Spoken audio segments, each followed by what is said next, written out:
My name is Don Lee, and I am now a consultant and educator when it comes to all things cocktail and spirits.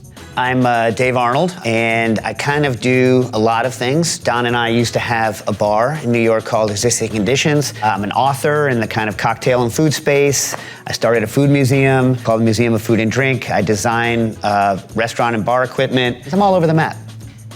I would say that I think I first became aware of you just through the internet in the early, aughts, before, everything we have today, Eater and all these dedicated sites. There were personal blogs. You had a personal blog, and there were also forums. Dave was one of the many people that I originally first interacted with just as a, voice on the internet, along with other people like Audrey Saunders, Dave Wondridge, Gary Regan, all the people that, that a lot of bartenders think of now as like kind of the elders of the cocktail world. We were all just nerds on the internet at one point in the early 2000s, and we kind of all met through these either personal blogs or food forums because, this is before social media. This is before Facebook. This is before any of this. Right, well, so there was, at the beginning of what was unfortunately called molecular gastronomy, and especially as it came into the United States, there was a false dichotomy being built up between idea of thinking rigorously and thinking about what's going on when you're making something, so-called scientific way of thinking about it, and new equipment, right? New equipment and technology, gearheads, and then also like crazy presentation techniques. So it's not a dichotomy, it's a false trichotomy. There were three different things that were going on, right, at that time, and they all kind of get lumped together. And the very basic idea that it's helpful to know what's actually happening when you're working, right, I think is helpful for everybody. Using new pieces of equipment is helpful for some people. And doing fancy presentation techniques is helpful for a smaller group of people still. So they shouldn't get all lumped together. I would say that when we talk about this scientific approach to cocktails, we use the term scientific because we don't really have a better way of describing it. And often, it may be conflated with the very specific idea of the scientific method of coming up with a hypothesis and testing that. And it's less, following a very specific method. But for me, it's more about just being curious as to why things happen this way. When it comes to the question of whether people should think about cocktails the way we think about it or not, I think it's kind of a false question. You don't have to think any way about it, and we don't necessarily think about it that differently from other folks.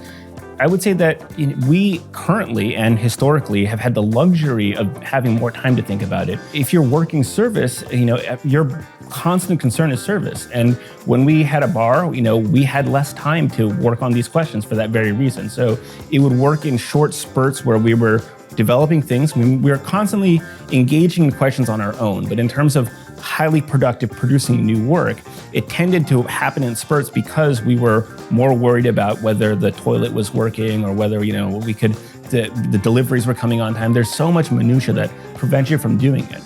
But I think that the important thing is that if you start with the incorrect premise, then there's going to be a lot of downstream effects. So you don't have to necessarily, if you start with these incorrect premise, then you're going to come to some really weird and wrong conclusions. There are kind of two different things going on, right? You can know why something works, and that can be helpful, whether or not you're developing new techniques. And it doesn't take extra time in the moment. But like researching, that takes time. Like creating new techniques, coming up with new recipes, this takes time. But it's not for everybody. When you're using new equipment specifically and new techniques, like the minute you discover something, you're super excited, you're super jazzed.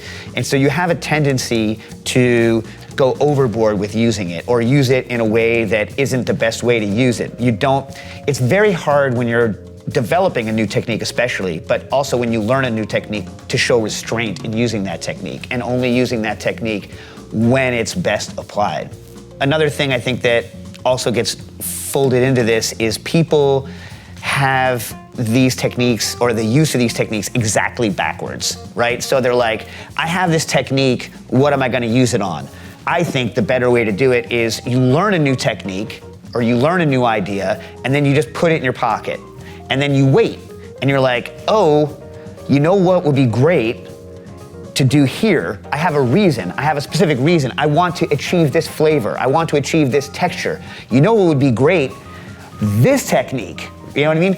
This would help me achieve that. That's the way to do it, not like, I have this technique, what am I gonna do with it? I bought this centrifuge, I gotta justify the money. Or whatever it is, you know what I mean? I spent 2 hours on the internet watching YouTube videos about how to adjust acid, so now I have to acid adjust everything. Wrong. Learn the technique, wait until you have an application.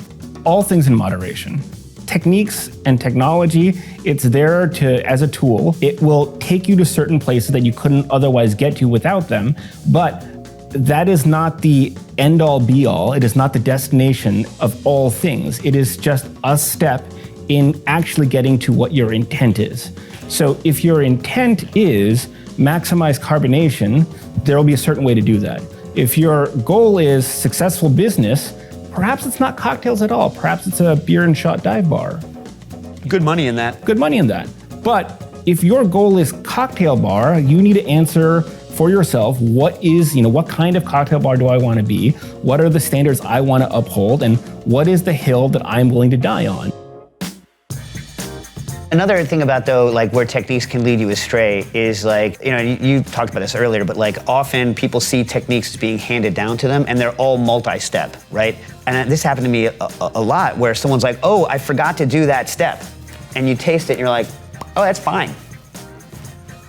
And because no one has the time to go re-ask the same basic questions that they start with. So you take these certain techniques that you're gonna use for granted, and then you don't ask yourself all the time, do I need to do that? Because you don't have time to do A/B tests and test it with 1 million people.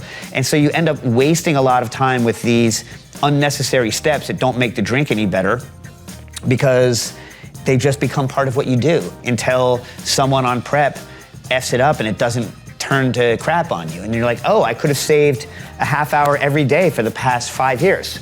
The more you know, the bigger your toolbox is.